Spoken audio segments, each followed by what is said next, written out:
Assalamualaikum warahmatullahi wabarakatuh. Anak-anakku yang saya cintai, bagaimana kabar kalian semuanya hari ini? Mudah-mudahan semua dalam keadaan sehat.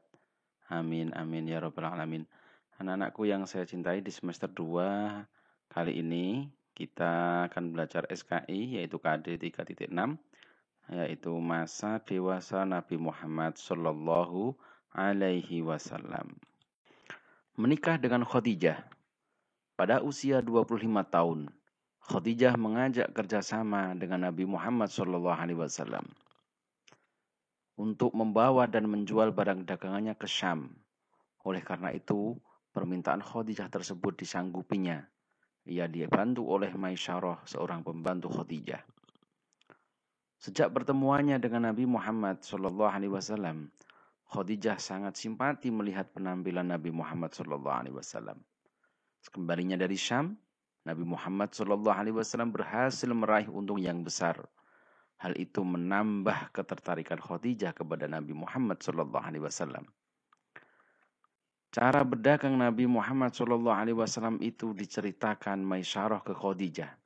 Kemudian Khadijah tertarik dan mengutus Nafisah, bukan Nufisah ya, Nafisah binti Muniyah untuk menemui Nabi agar mau menikah dengan Khadijah.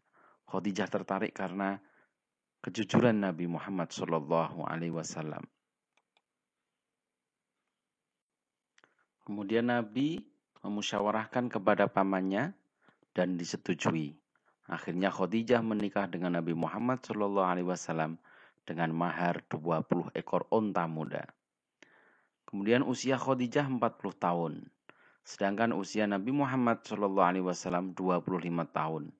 Walaupun berbeda usia, mereka tetap berbahagia.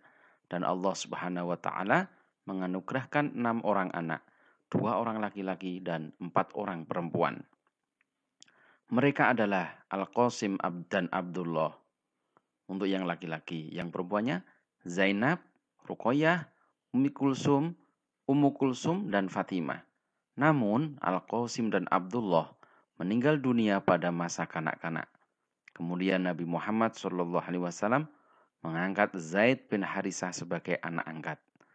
Sebelumnya, Zaid bin Harisah ini adalah seorang budak dari Khadijah. Kemudian teladan Nabi Muhammad SAW dalam keluarga.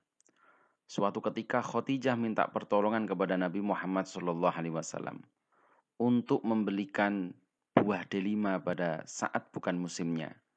Dengan susah payah Nabi Muhammad SAW berhasil mendapatkan sebutir buah delima dengan harga yang cukup mahal.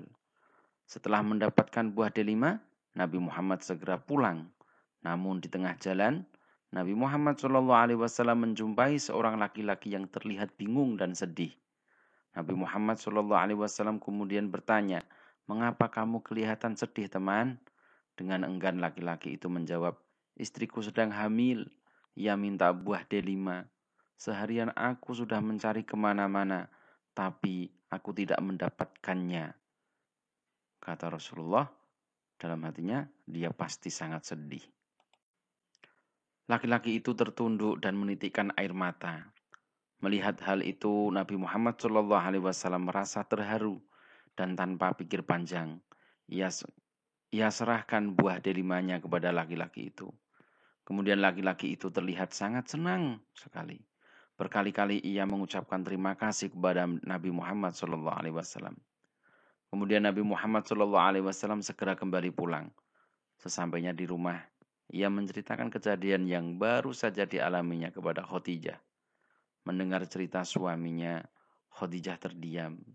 Ia pun tersenyum dan berkata, "Kalau memang buah delima itu engkau berikan kepada orang yang membutuhkan, aku ikhlas. Suamiku, itulah sedekah kita," kata Khadijah. Kemudian teladan Nabi Muhammad dalam bermasyarakat. Nabi Muhammad adalah pribadi yang sempurna. Sifat, watak, dan budi pekertinya menyenangkan orang lain. Ia tidak memiliki satupun sifat tercela.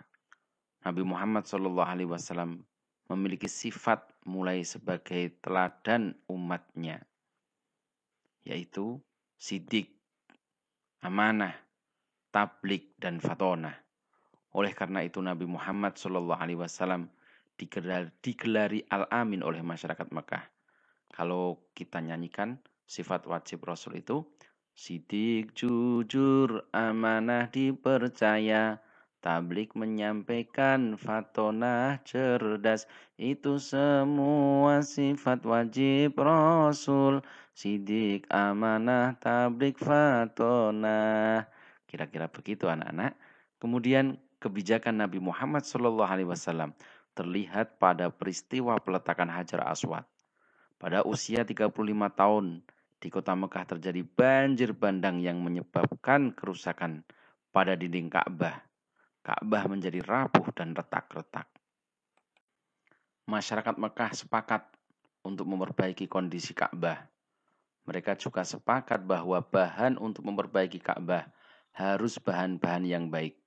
Mereka tidak mau menerima masukan dari hasil jual beli dengan sistem riba, harta rampasan orang lain, dan hasil dari pekerjaan tercela lainnya.